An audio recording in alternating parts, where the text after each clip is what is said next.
Railway ఉద్యోగ నియామక ప్రక్రియను సులభతరం చేసేందుకు అమరావతిలో రైల్వే రిక్రూట్మెంట్ బోర్డు ఏర్పాటు చేయాలని సీఎం చంద్రబాబు కేంద్రాన్ని కోరారు. ఈ మేరకు కేంద్ర రైల్వే మంత్రి అశ్విని వైష్ణవ్కు లేఖ రాశారు. రైల్వే రిక్రూట్మెంట్ బోర్డు అందుబాటులోకొస్తే అభ్యర్థులు పరీక్షల కోసం ఇతర రాష్ట్రాలకు వెళ్లాల్సిన అవసరం ఉండదన్నారు. అభ్యర్థుల సంఖ్యను బట్టి మరిన్ని పరీక్షా కేంద్రాలను ఏర్పాటు చేసే అవకాశం ఉంటుందన్నారు. వివాదాస్పద వ్యాఖ్యలు చేశారనే ఆరోపణలు ఎదుర్కొంటున్న అప్రశ్న రావణ్ ఇంటిని పోలీసులు తనిఖీలు చేశారు. సంగారెడ్డి జిల్లా అమీన్పూర్ పట్టణం నరేంద్రనగర్ కాలనీలోని డి బ్లాక్ 128 ఫ్లాట్లో గత 2 ఏళ్లుగా రావణ్ ఉంటున్నట్లు తెలిసింది. బుధవారం సాయంత్రం నుంచి రాత్రి పొద్దుపోయే వరకు జరిగిన తనిఖీల్లో 8 మందితో కూడిన గన్నవరం పోలీసుల బృందం పాల్గొంది. కొన్ని దస్త్రాలు, రికార్డులు స్వాధీనం చేసుకున్నారు.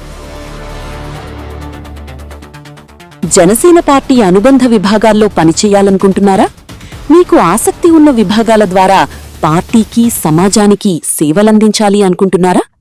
అయితే ఇప్పుడే కింద పేర్కొన్న జనసేన పార్టీ విభాగాల్లో పనిచేసేందుకు, నాయకత్వ బాధ్యతలు తీసుకునేందుకు మీ పార్లమెంటు పరిధిలోని జనసేన పార్టీ నిర్మాణ సారథుల సమాచార సేకరణ కమిటీని సంప్రదించండి.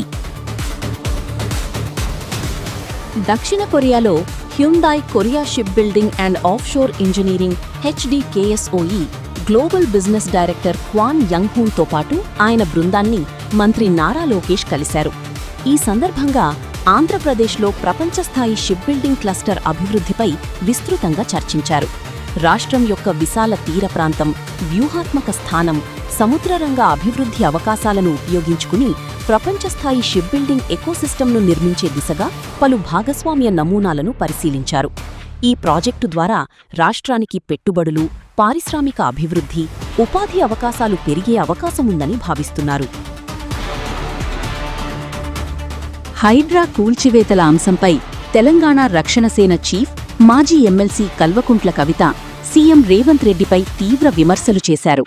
శుక్రవారం ఎక్స్ వేదికగా స్పందించిన ఆమె హైడ్రా అమలులో ప్రభుత్వం ద్వంద్వ వైఖరి అవలంబిస్తోందని ఆరోపించారు.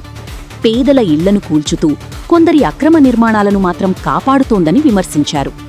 ఎంఐఎం అధినేత అసదుద్దీన్ ఓవైసీకి చెందిన విద్యాసంస్థలపై చర్యలు తీసుకోవడం లేదని పేర్కొంటూ చెరువు ఆక్రమణ కనిపించకపోతే సీఎంకు కంటి పరీక్షలు చేయించాల్సిందే అంటూ కవిత సెటైర్లు వేశారు. రాజకీయాల ముసుగులో ప్రజల జీవితాలతో ఎవరూ ఆడుకోవద్దని బీజేపీ ఎంపీ ఈటెల రాజేందర్ అన్నారు. శుక్రవారం మీడియాతో మాట్లాడుతూ తాను ఎవరో చెప్పినట్లు మాట్లాడే వ్యక్తిని కాదని, తన అభిప్రాయాలను స్వతంత్రంగా వెల్లడిస్తానని స్పష్టం చేశారు. ఎవరో స్క్రిప్టు రాసిస్తే మాట్లాడే వ్యక్తిని నేను కాదు, మేము స్వయం ప్రకాశకులం, ఒకరు ఆడించినట్టు ఆడేవాళ్లం కాదు అని వ్యాఖ్యానించారు. ప్రజా సమస్యలపై నిజాయితీగా స్పందించడం తన బాధ్యత అని, రాజకీయ విమర్శలు కూడా వాస్తవాల ఆధారంగానే చేస్తానని ఈటెల పేర్కొన్నారు. రంగారెడ్డి జిల్లా కోహెడలో రూ47 కోట్లతో 13 ఎకరాల్లో చేపల మార్కెట్ సముదాయం ఏర్పాటు చేయనున్నట్లు పశుసంవర్ధక శాఖ మంత్రి వాకిటి శ్రీహరి తెలిపారు. ఈ నిర్మాణానికి శుక్రవారం ఆయన శంకుస్థాపన చేశారు. ఈ కార్యక్రమంలో ఎంపీ చామల, ఎమ్మెల్యే మల్రెడ్డి రంగారెడ్డి కూడా పాల్గొన్నారు. ఈ మార్కెట్ నిర్మాణం ద్వారా స్థానిక మత్స్యకారులకు, వ్యాపారులకు ఎంతో ప్రయోజనం చేకూరుతుందని భావిస్తున్నారు. దేశంలోని మద్యం తయారీ సంస్థలపై food safety and standards authority of India FSSAI కఠిన చర్యలు చేపట్టింది. అనుమతి లేని ఫ్లేవర్ల వినియోగం, ఉత్పత్తుల షెల్ఫ్ లైఫ్పై తప్పుదోవ పట్టించే ప్రకటనలు చేస్తున్నారనే ఆరోపణలతో పలు కంపెనీలకు షోకాజ్ నోటీసులు జారీ చేసింది. FSS 2018 నిబంధనలను ఉల్లంఘిస్తున్నట్లు గుర్తించింది. ఈ అంశాలపై ఎందుకు చర్యలు తీసుకోకూడదో వివరణ ఇవ్వాలని కోరింది.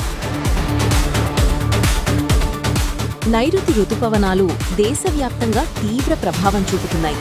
గురువారం ఢిల్లీ, హర్యానా, రాజస్థాన్, మహారాష్ట్ర, కేరళ, ఉత్తరాఖండ్, హిమాచల్ ప్రదేశ్తో సహా పలు రాష్ట్రాల్లో విస్తారంగా వర్షాలు కురిశాయి. ఎడతెరిపిలేని వానలతో రోడ్లు జలమయం కావడం, చెట్లు, ఇళ్లు కూలిపోవడంతో జనజీవనం అస్తవ్యస్తమైంది.